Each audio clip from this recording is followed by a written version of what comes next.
አደይ ሰራተኛዋ ክፍል 45 እንግዲህ ሁላችንም እንደምንከታተለው ፍቅር አደይ በሁለታቸውም ምን አለ ምን ያገናኛቸዋል የሚለውን እያየን ነው። በጣም አሪፍ ተከታታይ ድራማ ነው ማለት ነው። ብዙ ነገር እንደተማራችሁበት ተስፋ አደርጋለሁ። በትንሹም ቢሆን እኔ ብዙ ነገር ተምሬበታለሁ። አስተማሪ ተከታታይ ድራማ ነው ማለት ነው። ሰላም ሰላም! ውድና የተከበራችሁ የአልማዝ ዩቱብ ተከታታዮች እንዴት ናችሁ? ደህና ናችሁ ወይ? እንኳን ሰላም መጣችሁ። ላይክ ሼር እያደረጋችሁ ቤተሰቡን ሁሌም የምለቀው አዳዲስ ነገር ወደ እናንተ እንዲደርስ የደወል ምልክቷን በመንካት ሁሌም የምለቀው ነገር ወደ እናንተ ይደርሳችኋል ማለት ነው። እንግዲህ ዛሬ አደይ ሰራተኛዋ አደይና ፍቅር ባርኮት ለሊ እንግዲህ አዳዲስ ልጆችም ቢዛም ተጨምራለች ማለት ነው።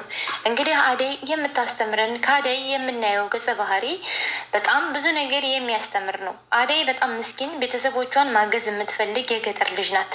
አደይ እንግዲህ በአደይ ላይ ብዙ ጫና አለ። አደይን ባርኮት ይወዳታል ማለት ነው። ሌላም ፍቅረኛ አላት እንግዲህ ዳውድም እሱም ያፈቅራታል ማለት ነው። ዳውድና ባርኮት ያፈቅሯታል። ዳውድ ብዙ ጊዜ ፍቅሩን ይገልጽላታል። ባርኮት ደግሞ ሁሌም ጥሩ ፈገግታውን ይቀርባታል፣ ያያታል። ግን ሁለታቸውም ወደዋታል። እሷ የማንን ትቀበላለች የሚለውን እሷ ሁለቱንም እንደ ወንድሞቿ የምታያቸው የሚከራከሩላት ከፍቅር ከሸረኛዋ ከባርኮት እህት ሁሌም የሚከላከሉላት ናት። እሷ እንደ ወንድም ነው የምታያቸው፣ እነሱ ደግሞ በፍቅር አይን ነው የሚያዋት ማለት ነው። ዳውድ እንግዲህ ብዙ ጊዜ ፍቅሩን ይገልጽላታል። ለምለም ደግሞ የገጠር ላይ እንደ መሆኗም ብዙ ጊዜ እንደ ወንድም እንጂ የምታየው በፍቅር ማየትም አትፈልግም። ምክንያቱም ፍቅር ዳውድን ስለምታፈቅረው፣ ዳውድ ለፍቅር ምንም አይነት ስሜት የለውም። ፍቅር ደግሞ ለዳውድ ሞታ ትወደዋለች። ይሄ ማለት ምንድን ነው? አደይን በጣም ተጠላታለች ፍቅር ማለት ነው። ምክንያቱም እሷ ባትኖር እኔን ያፈቅረ ነበር። እኔ እኮ ወድሃለሁ፣ እኔ እኮ ለአንተ አሪፍ ስሜት ነው ያለኝ፣ አንተ የልጅነቴ ነህ ብላ ስትነግረው እኔ ለአንቺ መሆን አልችልም፣ እኔ አንቺን አልወድሽም፣ እኔ የምወደው አደይን ነው ብሎ ይነግራታል ዳውድ ማለት ነው። ባርኮቴም በተጨማሪ ያፈቅራታል። ግን ዳውድ ስላፈቅራት ይጨንቀው ነበር። ግን አንድ ቀን እውነቱን ነግሯት ያውቃል። ሁለተኛ ነገር ሁለታቸውም ስላፈቀሯት ባርኮት መሄድ ስለነበረበት እንደማትቀበለው ፍቅሩን ጠይቋ ስላልተቀበለችው እኔ አንተን ከወንድምነት እየዘለለ አይቼህ አላቅም ብላ ስትለው እኔ መሄድ አለብኝ ብሎ ቤቱን ለቆ ሂዶ ነበር። ከመሄዱ ደግሞ አንዲት ቤዛ የምትሆን ባል ቀልቃላ አስቀድማ ከቤታቸው መታለች ማለት ነው። ባርኮቴ አሁን ከኋላ ነው የመጣው። እንግዲህ ቤዛ የማን ፍቅረኛ ማንን ትፈልጋለች ማለት ነው። እንግዲህ ቤዛ የለምለምን ጓደኛ ትፈልገዋለች ማለት ነው። ለምለም ደግሞ በጓደኛዋ እማትጠራጥር ናት። እሷ ደግሞ በጥፊያ ታጣፋታለች። ሁለተኛ ከፍቅረኛ የጎን እንዳላይሽ፣ ይህን ነገር ብታረጊ እገልሻለሁ ትላታለች። እንግዲህ በአደይ ላይ ስቃው እየጨመረ ነው ማለት ነው። ፍቅር እንግዲህ ሌላ አዲስ አዲስ ተንኮል አስባ ሌላ ሰው ከውጭ አስመጥታ አደይን ተተናኮላት ወይም አደይን አታላት ወይም አፈቅርሻለሁ እያልክ ቅረቧት። ይህን በምታረግ ሰዓት ግን ዳውድ ተስፋ ቆርጦ እኔን ያፈቅረኛል ብላ ታስባለኝ። በነገራችን ላይ አንዳንድ በህይወታችን እኔ የተማርኩት ነገር ምንድን ነው? አንዳንድ የማይወዱን ሰዎች ስንከተል የሚወዱን ሰዎች ያልፉናል ማለት ነው። እኔ የተማርኩት ፍቅር በግዴታ የሚሆን ነገር የለም። ዳውድ ለፍቅር ምንም አይነት ስሜት የለም። ፍቅር ሲበዛና ሰው ሲያፈቅር ወይም የመፈቀር ስሜት ወይም የበታችነት ስሜት የሚሰማን ከሆነ ሁሌም ለሰዎች መጥፎ ነው የምናስበው። ምክንያቱም አልተወደድንምና እነዛ ሰዎች ስላሉ የእኛን ፍቅር አከላክለውብናል መስሎ ስለሚታየን። ፍቅር እንደዛ አይደለም። ፍቅር ከልብ ሲፈቀር ማንንም መስማት ማንንም መከልከል ክሎትም ሆነ ማገድ አይቻልም። አንድ ሰው ከልቡ ሲወድ ብዙ ነገር አለው። ፍቅር የመሰላት ግን አደይ ስላለኝ ብቻ ዳውድ እኔን አይወደኝ ብላ ታስባለኝ። ሁሌም ግን ፍቅር የምታስበው ተንኮል በመስራት ሸር በመስራት እና አደይን በማሰቃየት በማገላመጥ በማመናጨቅ ቤቱን ለቃ እንድትሄድ ሁላ ታስባለኝ። እንግዲህ ሁለቱ ዳውድና ባርኮቴም ስለሚወዷት እዛ ቤት እንድትወጣ አይፈልጉም። አሁን ላይ አደይ ግን ለሁላቸውም እኔ እናንተን ከወንድምነት የዘለለ ምንም አይነት ስሜት የለኝም፣ እኔ አንገቴን ደፍቼ ስራዬን መስራት ቤተሰቦችን ማገዝ ነው የምፈልገው ትላቸዋለች። እንግዲህ ዳውድ በጣም ተበሳጭቶባታል። የእኔ ልብ ሁሌ አንቺ በፈለግሽው ሰዓት የምታነሽው በፈለግሽው ሰዓት የምትሰብሪው አይደለም። ለምንድነው ውሳኔሽን የማታሳውቂኝ? እኔ እኮ በጣም ነው የምወድሽ፣ ወደድኩሽ አልኩሽ እንጂ ምን አደረግኩሽ? ለምን በልቤ ላይ ትቀልጃለሽ ብሎ በጣም ተበሳይቶባታል። አዴ ደግሞ ማንም ሰው በእኔ ላይ ተስፋ ቆርጦ በእኔ ላይ እንዲደብረው አልፈልግም፣ ልብህም እንዲሰበር አልፈልግም። እኔ የምፈልገው ስራና ስራ ነው ብላ ትለዋለይ። ውጭልኝ ከክላሴ ብሎ አዴን ያመናጭቃታል። እኔ እኮ አዴ ነኝ ብላ ስትለው አንቺም አዴ ብትሆኝ በፈለግሽው ሰዓት እኔን የመሰባበሩ መብት የለሽም ይላታል ማለት ነው። በጣም እንደሚያፈቅራት ነግሯታል። የእሷ ስሜት ግን ፍቅር ስላለች ፍቅር ሁሌም ስለምታጠቃትና ስለምታሰቃያት እውነቱን መናገር እኔ መወድሃለሁ ማለቱ ከብዷታል። ሁሌም እናንተ ለእኔ ወንድሞቼ ናችሁ ነው የምትላቸው። ሁለታቸውም ይወዷታል። እንግዲህ ባርኮቴም ደግሞ ከቤቱ ተመልሶ ሲመጣ ዳውድ ከባርኮት ቤት ተቀምጦ ደግሞ ተመልሰህ መጣህ እያለው ነበር ማለት ነው። ምክንያቱም በቤቱ ተመልሶ ቢመጣም ደስ አላለውም።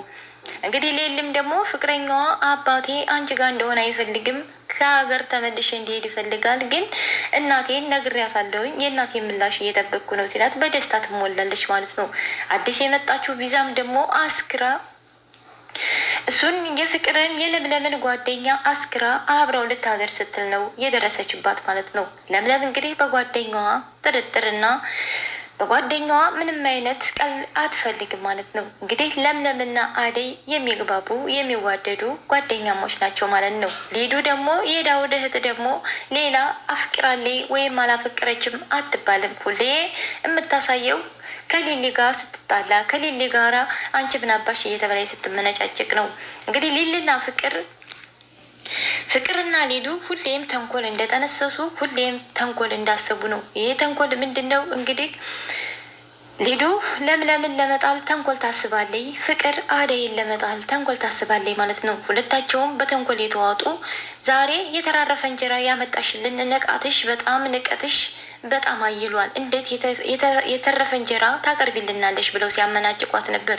እኔ ግን ከነሱ የተረዳሁት ሁላችንም በሀገር ያለን በአረብ ሀገር ያለን ሰራተኞች መዳማችን ብዙ ናቸው። የፈለገው ሰው መጥቶ ሲያሯሩጠን የፈለገው ሰው መጥቶ አንቺ ይሄን ስሪ፣ አንቺ ይሄን አንጪ፣ ውሰጂ፣ መልሺ ሲሉን እንውላል። አብዛኛውን እህቶቼ በአረብ ሀገር የምንኖረው እህቶቼ አሁን የሚያስተላልፉትን ድራማ ይወክላል ብዬ አስባለሁ። ምክንያቱም ከአንድ ቤት ውስጥ አንድ ሰራተኛ ካለ መዳሙ አዛዡ ብዙ ነው። አንዱ ሀላያ ሂጂ፣ አንዱ ሀታያ አምጪ፣ አንዱ ምግብ ስሪ፣ አንድ ቁርስ ስሪ ሲል ነው። ሁላችንንም በህይወታችን ውስጥ ይሄ ነገር አለ። እናንተስ ምን ተማራችሁ? እኔ ብዙ ነገር ተምሬበታለሁ። በአደይ ሰራተኝነት ብዙ ነገር ተምሬያለሁ።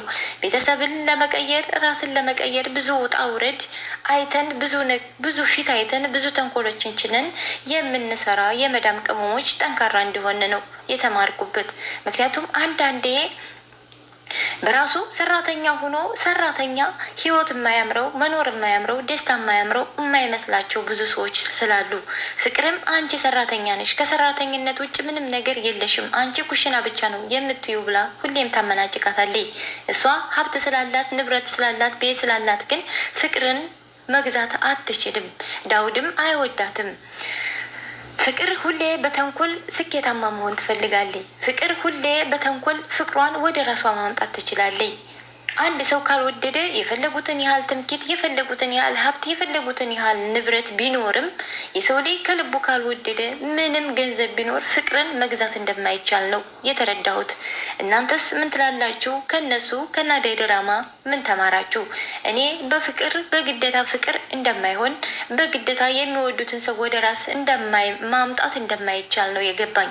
አደይ ሰራተኛ ናት። አደይ የራሷን ህይወት የምትኖር በጉልበቷ ራሷን አሸንፋ መኖር የምትችል ግን አፍቃሪዋ የበዛ ልጅ ናት።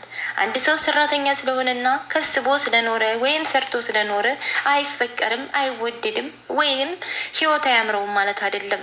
የሰው ልጅ በህይወቱ ካልሰራ ካልጠነከረ ከዜሮ ካልጀመረ ለውጥ እስከሌለ ድረስ ማንኛችንም አረብ ሀገር የምንኖር እህቶቼ ተስፋ መቁረጥ የለብንም። ሰራተኛም ሆነን የፈለግነውን ነገር ብንሆን የራሳችን የሆነ ሰው የራሳችን የሆነ አፍቃሪ የራሳችን የሆነ ሰው ፈልጎን እንደሚመጣ ነው የገባኝ። ፍቅር ጥሩ ፍቅር እየሰጠችው ለዳውድ፣ ዳውድ ግን እሷን ማየት ሁሉ አይፈልግም። ሁሌ ውጭልኝ እያለ ያመናጨቃት፣ እሷ ደግሞ ጥሩ ሆና ለመቅረብ አደይን ለመጣል የማትሰራው ተንኮል የለም። የሰው ልጅ በተንኮል ፍቅርን መያዝም ሆነ ፍቅር የፈለጉትን ሰው ለራስ ማድረግ እንደማይቻል ነው የተረዳሁት። እናንተስ ምን ተማራችሁበት? አደይ በጣም ጠንካራ ሰራተኛ፣ ብዙ ነገር የሚገሸልጧት፣ ብዙ ተንኮል የሚሰሩባት፣ ብዙ የሚያሰቃዩት ሰራተኛ ነች አደይ። አሁን ግን ራሷን እያስከበረች ወይም ብዙ ነገር ሲያበዙባት እስከ መማታት ደረጃ ድረስ እየደረሰ ነው። የሰው ልጅ ሰራተኛም ሆነን ትዕግስት አለን። ትዕግስታችን ግን ሲያልቅ ምን እንደምንሰራ አናቅም። አደይ ብዙ ነገሮች አብዛኛውን አረብ አገር ላለን ሴቶች እህቶቼ የሚያስተምር ስራ ምን ያህል ሰራተኛ ሆኖ ጠንክሮ ራስን መፈለግን ነው እያስተማረችን ያለችው። አንዳንድ ሰው ግን ገንዘብ ስላለው ብቻ ቤት ስላለው ብቻ ዓለምን የሚገዛ የሚፈልገውን ሰው ለራሱ የሚያደርግ የሚመስለው ብዙ ሰው ስላለ አደይ ድራማን የምትወዱት ሁሉ ተከታተሉት። ምን አሪፍ ነገር ትማሩበታላችሁ፣ ጥንካሬን ትማሩበታላችሁ፣ እራሳችሁን ፈልጋችሁ ታገኙበታላችሁ። እንደኔ የተመቸው የኔ ቪዲዮ ላይክ፣ ሼር፣ ሰብስክራይብ በማድረግ አጋራችሁን አሳዩ። ሁሌም የምለቀው ነገር ወደ እናንተ እንዲደርስ ከፈለጋችሁ ሁሌም የምለቃቸው ቪዲዮዎች እንዲደርሷችሁ የደወል ምልክቱን በመንካት ሁሌም ለእናንተ አዳዲስ ቪዲዮ ስለቅ ለእናንተ ተደራሽነት ይኖረዋል ማለት ነው። እንግዲህ አደይ ድራማን የማትከታተሉ ካላችሁ ብትከታተሉት ብትማሩበት በጣም ደስ ይለኛል ማለት ነው። አደይ በጣም ጠንካራ ሰራተኛ ልክ እንደ መዳም ቅመሞች ሁሉን ችላ የምታሳልፍ ሰራተኛ ናት ማለት ነው። አመሰግናለሁ። ቪዲዮዬ ላይክ፣ ሼር፣ ሰብስክራይብ ማድረጋችሁን አትርሱ።